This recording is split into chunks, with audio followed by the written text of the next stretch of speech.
Olá, seja muito bem-vindo. Mais uma vez, é muito bom estar em sua companhia. E a partir de agora, você acompanha comigo as notícias do Brasil e do mundo. E eu vou começar essa edição com uma dica importante para os proprietários de veículos. Olha só, começa a vencer amanhã o prazo para o pagamento do IPVA, o Imposto sobre Propriedade de Veículos Automotores. O motorista que fizer o pagamento à vista pode ter um desconto de até 20%. Os motoristas da maioria dos estados brasileiros e do Distrito Federal têm a oportunidade de pagar o IPVA integralmente e receber um desconto. O abatimento pode chegar a 20%. É preciso avaliar antes, já que como as regras e o calendário de pagamento do imposto muda entre as unidades da federação, é possível não obter nenhum abatimento ao quitar o tributo em cota única ou ter a dedução determinada pela disciplina do condutor. As duas maiores deduções nas alíquotas do imposto, no caso de pagamento à vista, de 20%, valem para os motoristas com veículos do Amapá e da Bahia. Significa dizer que quem resolver abater integralmente um IPVA no valor de R$ 1.500 nesses estados vai fazer uma quitação de R$ 1.200, com desconto de R$ 300. Na segunda faixa de abatimentos aparecem os estados do Espírito Santo, Maranhão, Mato Grosso e Mato Grosso do Sul, que oferecem um abatimento de 15% no valor final do IPVA, pago à vista. Nos estados do Amazonas, Piauí, Rio Grande do Sul e Rondônia, o desconto varia conforme o momento do pagamento da cota única e podem ser de até 15%, caso do Piauí, desde que quitado até o dia 31 de janeiro. Os estados de Minas Gerais, Paraná, Rio de Janeiro e São Paulo devem ter desconto de somente 3%. Eu continuo falando de economia. A Petrobras anunciou nesta terça-feira a redução do preço do gás natural vendido para as distribuidoras. A medida começa a valer a partir de 1º de fevereiro. A redução será de, em média, 11,1% em reais por metros cúbicos e é válida para o gás transportado e distribuído por dutos. O gás natural é a matéria-prima do GNV, do gás de cozinha encanado e é fonte de energia para diversos setores da indústria. A redução não se refere, entretanto, ao preço do botijão de gás, que tem como valor de referência o GLP. A Petrobras explica que os contratos com as distribuidoras são atualizados trimestralmente, com base na variação dos preços do petróleo e do dólar. E no trimestre entre novembro e janeiro, o petróleo recuou 11,9%, enquanto o dólar teve uma leve desvalorização de 0,2%. Esses números explicam a queda no valor do gás natural. Em nota, a Petrobras ressalta que essa redução não vai representar necessariamente o preço final do gás natural para o consumidor. Esse valor também leva em conta a estrutura e a administração de cada distribuidora. Também vão pesar nessa conta os impostos federais e estaduais. E eu mudo de assunto agora para falar que o Congresso Nacional aprovou de forma simbólica o decreto que determina a intervenção federal na segurança pública do Distrito Federal. A norma foi assinada no domingo pelo presidente Luiz Inácio Lula da Silva, após manifestantes invadirem os edifícios dos poderes executivo, legislativo e judiciário em atos antidemocráticos. A Câmara dos Deputados já tinha aprovado o decreto na noite de segunda-feira.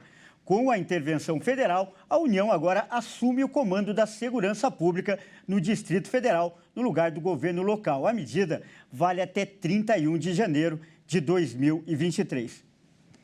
E olha só, ainda falando sobre esse assunto, o novo diretor-geral da Polícia Federal tomou posse nesta terça-feira.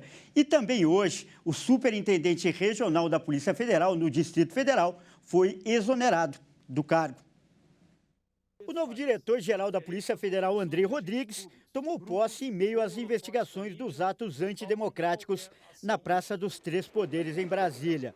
O nome do delegado foi anunciado ainda em 2022 pelo ministro da Justiça, Flávio Dino. Delegado federal há quase 20 anos, Andrei Rodrigues conduziu a Divisão de Relações Internacionais da PF.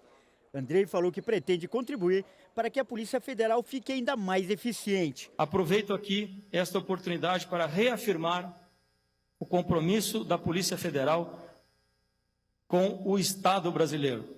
Nossa atuação será sempre pautada pelo estrito cumprimento da lei e pelos princípios do Estado Democrático de Direito.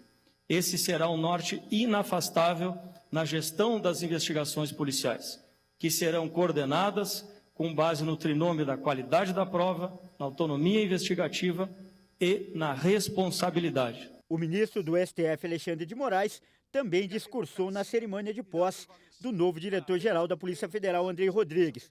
Moraes disse que as instituições vão punir os responsáveis pelos atos antidemocráticos. Não achem que as instituições irão fraquejar. O Poder Judiciário, o Supremo Tribunal Federal, e tenho absoluta certeza, com apoio dentro da legalidade, dentro da Constituição da Polícia Federal, as instituições irão punir todos os responsáveis, todos, aqueles que praticaram os atos, aqueles que planejaram os atos, aqueles que financiaram os atos e aqueles que incentivaram, por ação ou omissão, porque a democracia irá prevalecer. Olha só, e agora uma notícia de última hora. O ministro do Supremo Tribunal Federal, Alexandre de Moraes, que a gente acabou de ver aí nessa reportagem, determinou a prisão do ex-comandante da Polícia Militar do Distrito Federal, Fábio Augusto Vieira. O militar era o responsável pelo comando da corporação no domingo, quando houve a invasão e a depredação dos prédios públicos em Brasília. O número de pessoas presas por participarem do ato chegou a 351 na manhã desta terça-feira. E eu mudo de assunto agora para falar das notícias internacionais. As fortes chuvas que atingem a Califórnia, nos Estados Unidos, têm causado grande destruição. Pelo menos 14 pessoas morreram.